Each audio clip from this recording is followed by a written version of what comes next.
what I did is during the break, so these are all opinion leaders, these are entrepreneurs, these are CEOs, these are important people. So I asked them during the break, what questions should I ask you tonight, Aleksandar? And we want to be talking about the refugees, we want to be talking about the EU, we want to be talking about Putin, we want to be talking about Trump. Because the most demanded question... But you didn't ask your president about that. It's only me that... Is that okay for you? Answer on that, yeah. Fine. So the most demanded question actually you all had during the break was, I should ask you, were you surprised that finally Donald Trump got elected?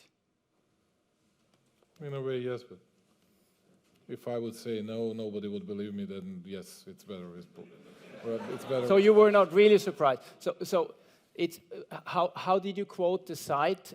Politically incorrect, so you can be politically completely incorrect. So you were not surprised?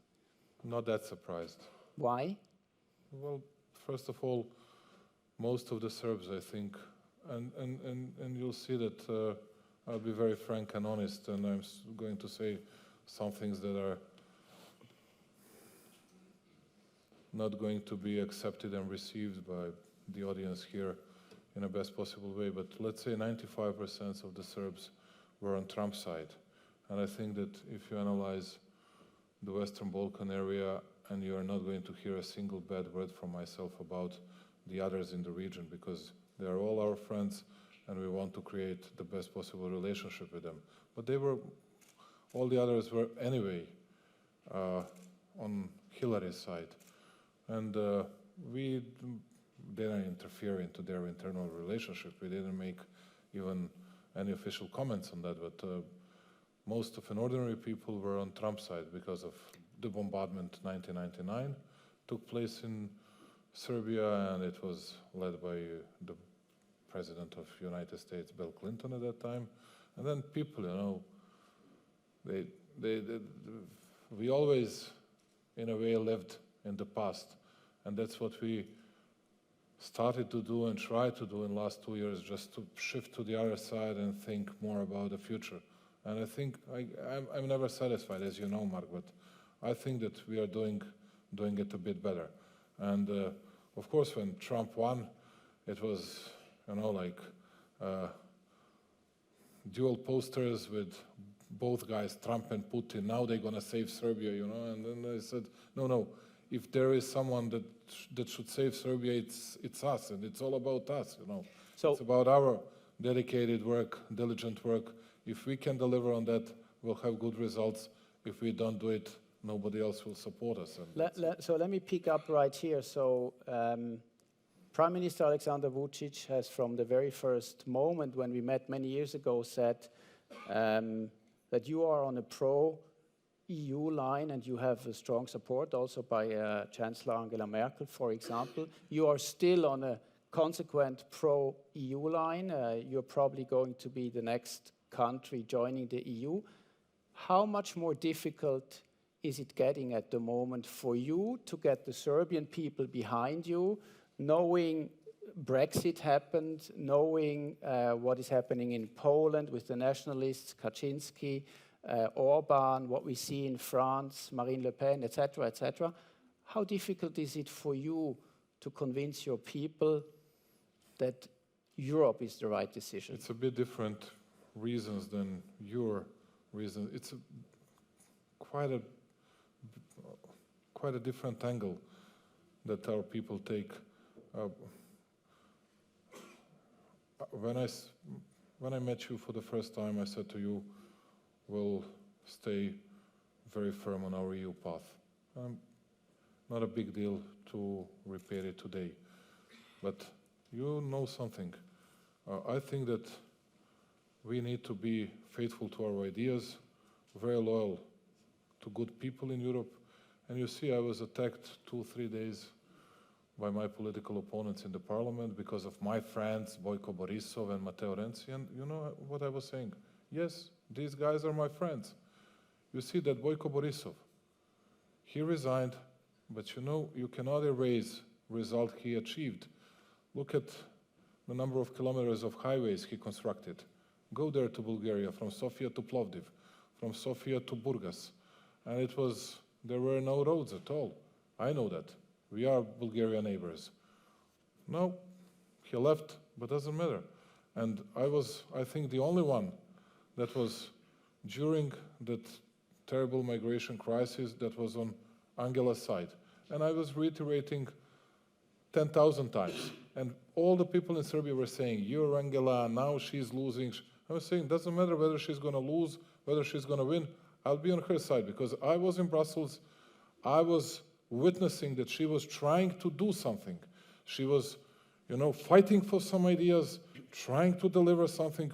All the others were like staring at ceiling, and waiting for some solutions and money to take from Germany and European Union. And it's true. And it's true. And we offered, I need to say, because of different people here, we offered at that time, although we were not, and we are not a member of EU, we offered to participate in that quota system and to take 5, 10, 15, 20,000 people into Serbia. But nobody accepted quota system, but a country that didn't belong to European Union. And I think that we need to stay firmly on that path. I was always saying that we have, and will have traditionally good relationship with Russia, but today it's bigger popularity of Russian Federation in my country than the popularity of European Union. And I got, Johannes Hahn was my guest, and we had a great event, and he brought 80 million of euros for Serbia's public administration reforms. Am I right, Anna? Yes, 80 million. And then what happened? One journalist asked me, well, you see, Mr. Vučić, European Union is asking that and that from you on Kosovo side, on Bosnia issue, on that issue. Why we still want to go to that European Union? And then, I started to say in a very passionate way, okay, guys, we have our trade exchange 67% with European Union, plus 18, 19% with regional countries. And we have a surplus with all regional countries. And for the first time in our life with Croatia as well. And then, what do you want from Serbia? You want us to cut our own legs or what? What's your problem? No, but always political blackmails. And then you see and then you feel different atmosphere. And I don't hide that. Now you have, maybe quickly go back to the refugee theme that you mentioned when you were strongly at the side of Angela Merkel when she was basically left alone by everybody else, by the way, within the European Union. How many refugees are there? And Serbia is in the heart of the whole Balkan route. So yes. How many refugees are there in your country at the moment? 8,230. And what was the highest number of refugees you had in this crisis in the past 2 years? But now it's a different story, because we got the biggest number of the refugees in an entire world transiting our country. Because for people that are not absolutely good, but why should you be good about the Western Balkans in geography? We got all the guys, all the migrants from two different directions, either from Greece and Macedonia, either from Bulgaria, Turkey and Bulgaria. And they all gathered in Serbia. And then they went out firstly to Hungary, then Hungarians built that wall, then they changed their route to Croatia. And now they don't leave our country. We had a month ago 6,000 guys, 6.5 thousand guys. Now we have, as I said, 8,230 guys, which means that they're staying in our country because they can't leave Serbia. Hungarians, they receive on a daily basis 15 people. Croatia, I don't think even 15 guys, and that's it.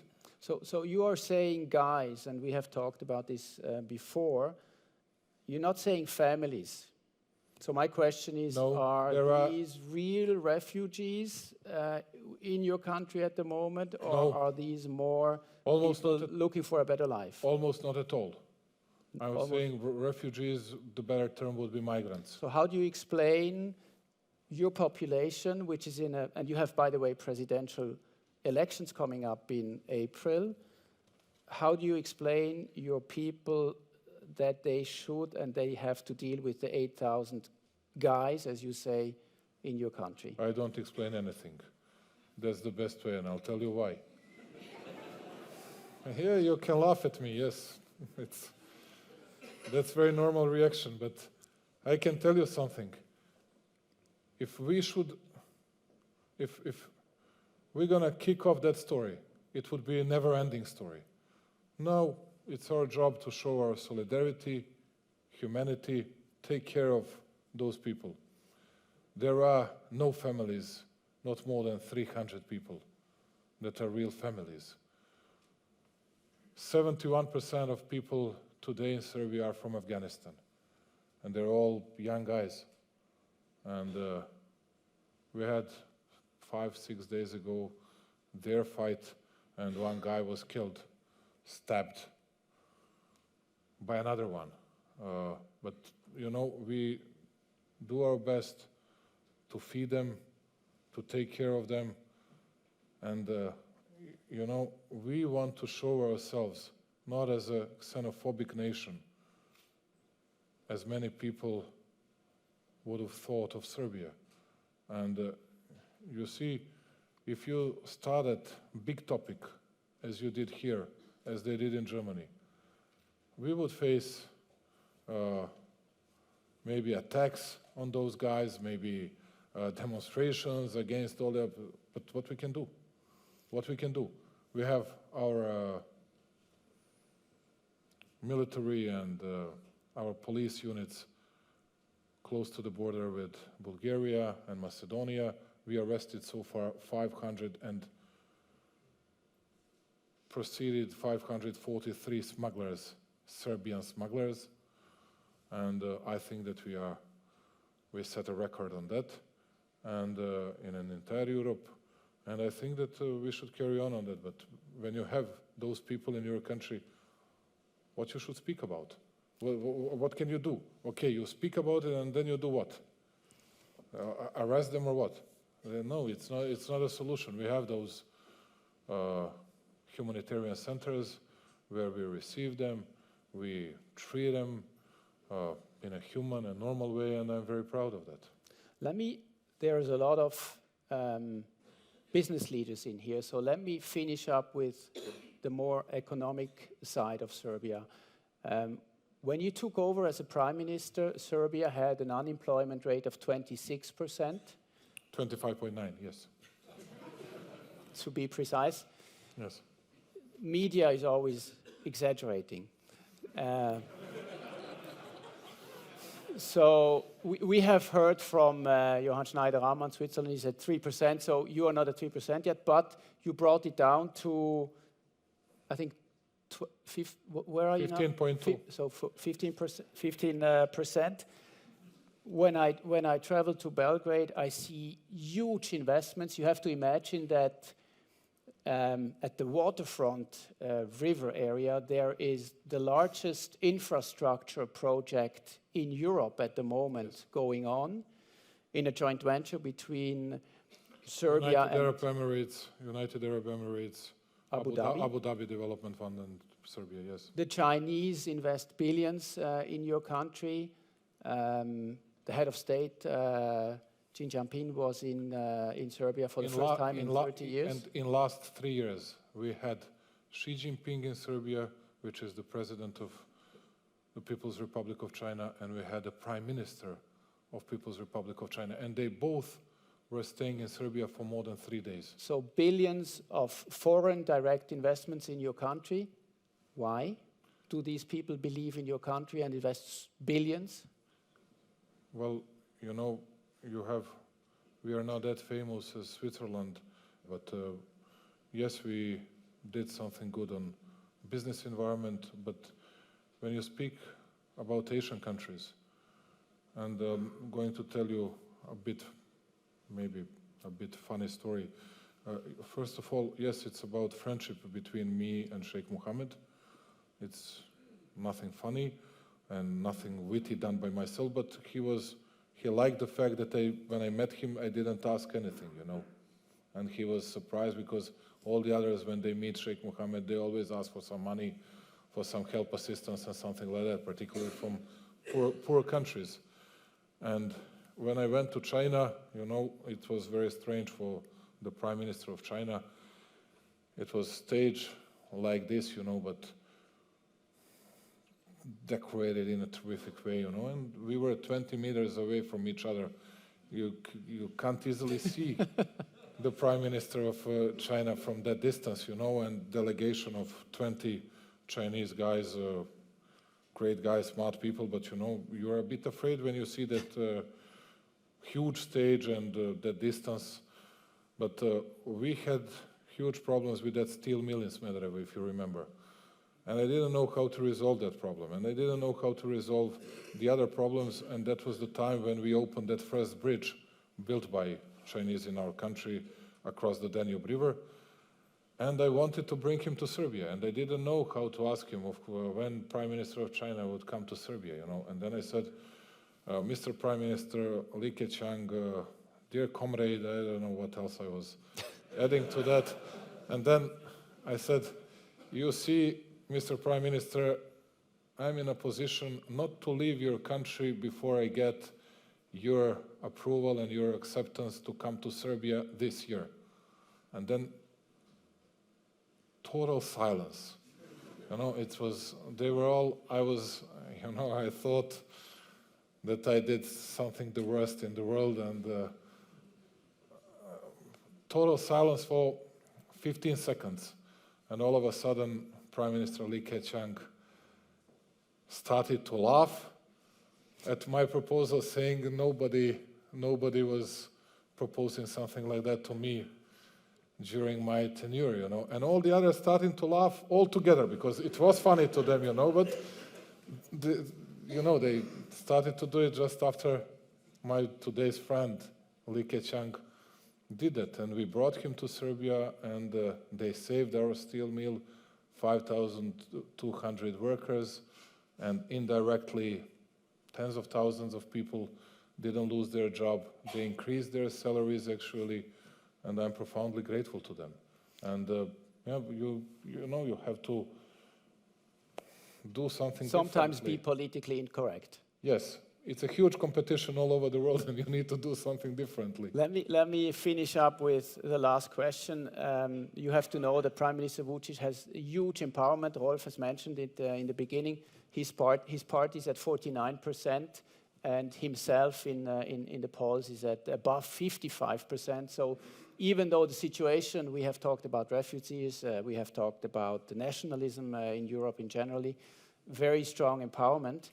There will be presidential elections coming up in April. You have been Prime Minister now for 2.5 years. Will you run for presidency? I knew that would be your question, just for your tomorrow papers. And that's it. But anyway. I think they are not here. I think we're just in a small circle here. Yes. Wanted, you know, just not to get a bad impression. People in Serbia, they don't love me that much. Actually, we are not anti-gay, which I'm going to prove, but if you hear some insults on someone in Serbian political life, it's always against me. They chant at the stadiums all over Serbia in all the rallies, Vučić the gay, Vučić the gay, Vučić the gay, and that's the biggest insult for them. And but it doesn't mean that we are against gay population, because here today with me, and I'm proud to say it's one of my best ministers, and she's been newly appointed, and it was a bit of a shock for the people because she didn't deny that she was a gay, and I'm proud to have her in our government. And she's not in the government because she's a gay, but because she's the most capable person, or one of the most capable persons I've ever met. And then sitting here.